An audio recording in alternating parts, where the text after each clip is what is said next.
रात मेरे लोगों को बुलाया गया, उन पर दबाव बनाया गया, उनसे झूठे वादे किए गए और उनसे ये लिखवाया गया। मेरी मर्जी के खिलाफ ये लोग लिखकर देकर आए कि कार्यक्रम स्थगित किया जाता है। हमने जो तारीख दी थी, हम उस तारीख को ही अपना प्रोग्राम करेंगे। परमिशन अगर नहीं दी जाती है तो हमें इतना पूछने का हक है कि हमें परमिशन देने में आपको क्या दिक्कत है। बाकी लोग जो परमिशन नहीं मांगते हैं वो कोई भी कार्यक्रम कर सकते हैं, किसी का भी धर्म परिवर्तन करा सकते हैं, कानून अपने हाथ में ले सकते हैं, उनके लिए कोई कानून नहीं है। हमें दुनिया को ये बताना है कि हिंदुस्तान में दो किस्म के कानून चल रहे हैं। एक वो कानून है जो मुसलमानों का उत्पीड़न करता है, दूसरा वो कानून है जो गैर मुस्लिमों को खुली छूट देता है कि वो कानून अपने हाथ में लेकर कोई भी हरामकारी कर सकते हैं और बदमाशी कर सकते हैं। मेरा कार्यक्रम 21 तारीख का था, 21 तारीख का है और परमिशन अगर नहीं मिलती है तो परमिशन ना देने की मुझे वजह बतानी होगी। जिला प्रशासन की जिम्मेदारी है और उन लोगों पर कार्रवाई सुनिश्चित की जानी चाहिए। अगर मुझे परमिशन नहीं दी जाती है तो जो इस किस्म के कार्यक्रम आज तक बिना अनुमति करते रहे हैं, धर्म परिवर्तित कराते रहे हैं, धर्म परिवर्तन के कार्यक्रम होते रहे हैं, पेशाब पिलाया जाता रहा है, उन लोगों पर कार्रवाई सुनिश्चित की जाना चाहिए। उसके बाद मुझे मेरी परमिशन की बात की जानी चाहिए। उससे पहले मैं कोई बात सुनने और मानने के लिए तैयार नहीं हूं। जो लोग कानून अपने हाथ में लेते हैं उन पर कानूनी शिकंजा कसा जाना चाहिए।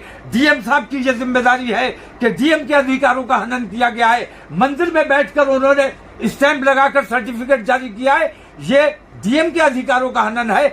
जो काम डीएम का है वो डीएम को करने दिया जाना चाहिए। डीएम साहब को इसमें संज्ञान लेना चाहिए था, कप्तान साहब को संज्ञान लेना चाहिए था, शासन को संज्ञान लेना चाहिए था, लेकिन आज तक नहीं लिया गया। एक मैं मामूली सी परमिशन मैंने मांगी है, उस पर इतना हंगामा किया जा रहा है, जबकि मैं कोई धर्म परिवर्तन का कार्यक्रम नहीं कर रहा हूं, मैं सिर्फ निकाह का कार्यक्रम कर रहा हूं। पर आपकी तरफ से जो परमिशन मांगी गई थी उसमें कहा गया था कि कुछ इस्लाम धर्म कबूल करना चाहते हैं, उसके बाद उनको सामूहिक निकाह। मैंने देखिए, मेरी रिकॉर्डिंग मौजूद है, उसमें मैंने ये कहा है कि वो अपनी कार्रवाई मुकम्मल कर चुके हैं, पहले से रिलेशन में आपस में है और वो तमाम मामला अपने कर चुके हैं, धर्म परिवर्तन कर चुके हैं। अब उन्होंने कानूनी प्रक्रिया कहां तक अपनाई है वो सब मुझे देखना है, लेकिन सबसे पहली मेरी जिम्मेदारी ये है कि जो हरामकारी हो रही है उस हरामकारी से रोका जाए, उनका विवाह किया जाए।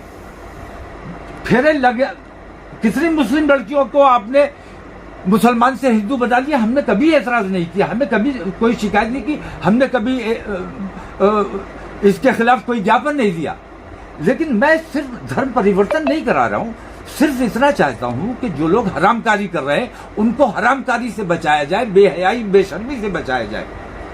तो निकाह की परमिशन मैंने मांगी है, निकाह की परमिशन नहीं देने की मुझे वजह जब तक नहीं बताई जाएगी तब तक मेरा प्रोग्राम अपनी तारीख पर रहेगा। तो क्या जो उसमें धर्म परिवर्तन की बात कही जा रही थी वो धर्म परिवर्तन नहीं होगा, किसी तरह का कोई नहीं? धर्म परिवर्तन, मैंने कहा ना कि हम कानून के अंतर्गत रहने वाले लोग हैं, हम संविधान और कानून की हिफाजत करना जानते हैं और हमारी हत्तल इम्कान ये कोशिश रहती है, अपने लोगों को भी हम ये समझाते हैं।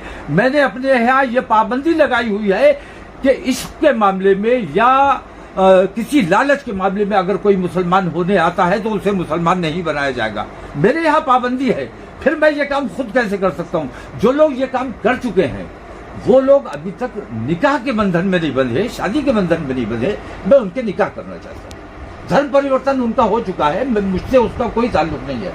धर्म परिवर्तन उनका किसने किया, कैसे हुआ, इससे मेरा कोई ताल्लुक नहीं है, लेकिन वो धर्म परिवर्तन करके एक साथ बिना निकाह के रह रहे हैं, मुझे इस पर शिकायत है और इसी के लिए मैंने परमिशन मांगी। नहीं, परमिशन नहीं मिलने की वजह हमें बतानी होगी। क्यों परमिशन आप हमें नहीं देना चाहते? हमारे बोलने से, हमारे कोई कार्यक्रम करने से माहौल खराब होता है और बाकी लोग बिना त्योहारों की परवाह किए कैसा भी कार्यक्रम करते रहे, कानून अपने हाथ में लेकर कानून की खिल्ली उड़ाते रहे, उनके लिए कोई कानून नहीं है। जिला प्रशासन को यह बताना पड़ेगा कि हमें परमिशन क्यों नहीं दी जा रही है और जिला प्रशासन को यह भी बताना होगा कि जिन लोगों ने कानून अपने हाथ में लेकर बिना परमिशन के लोगों का धर्म परिवर्तित कराया है उन पर क्या कार्रवाई सुनिश्चित की गई है। ऐसे लोगों पे आप भी कार्रवाई की मांग करेंगे? नहीं, मैं तो कह रहा हूं जिला प्रशासन को यह बताना होगा कि जिन लोगों ने कानून अपने हाथ में लेकर धर्म परिवर्तन के कार्यक्रम किए हैं उन पर क्या कार्रवाई सुनिश्चित की गई है।